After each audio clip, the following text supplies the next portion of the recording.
സൗദിയുടെ സ്വപ്ന പദ്ധതിയായ നിയോമിലെ നിർമ്മാണ പ്രവർത്തനങ്ങൾ അതിവേഗം പുരോഗമിക്കുന്നതായി നിയോം ഡെവലപ്മെന്റ് അതോറിറ്റി.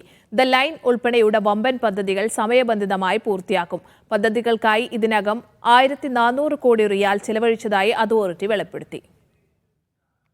സൗദിയുടെ സ്വപ്ന പദ്ധതിയായ നിയോമിനെ കുറിച്ചുള്ള ഏറ്റവും പുതിയ വിവരങ്ങൾ പങ്കുവയ്ക്കുകയായിരുന്നു നിയോം ചീഫ് ഡെവലപ്മെന്റ് ഓഫീസർ. ഇതുവരെ അടിസ്ഥാന സൗകര്യങ്ങൾ ഒരുക്കുന്നതിന് മാത്രമായി 1400 കോടി സൗദി റിയാൽ ചെലവഴിച്ചതായി ഡെന്നിസ് ഹിക്കി പറഞ്ഞു. റിയാദിൽ നടന്ന public investment fund private sector ഫോറത്തിൽ സംസാരിക്കുകയായിരുന്നു അദ്ദേഹം.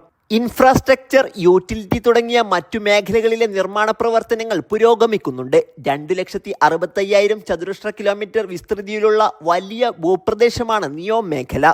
ലോകം ഉറ്റുനോക്കുന്ന ദ ലൈൻ ഉൾപ്പെടെയുള്ള മെഗാ പ്രൊജക്ടുകളാണ് ഇവിടെ പുരോഗമിക്കുന്നത്. സിന്താല ഉൾപ്പെടെയുള്ള പദ്ധതികളിൽ സന്ദർശകരെ സ്വീകരിക്കാൻ ആരംഭിച്ചു. 100 വർഷത്തെ പുരോഗതി ലക്ഷ്യം വെച്ചുള്ള വികസന പദ്ധതികളാണ് നിയോമിൽ നടന്നുവരുന്നതെന്നും അദ്ദേഹം പറഞ്ഞു. നിയോമിനെ പുതുതലമുറക്കായി ഒരു മാതൃകാ നഗരമാക്കി മാറ്റുകയാണ് സൗദി ലക്ഷ്യമിടുന്നത്. Sabith Saleem, media 1, Jeddah.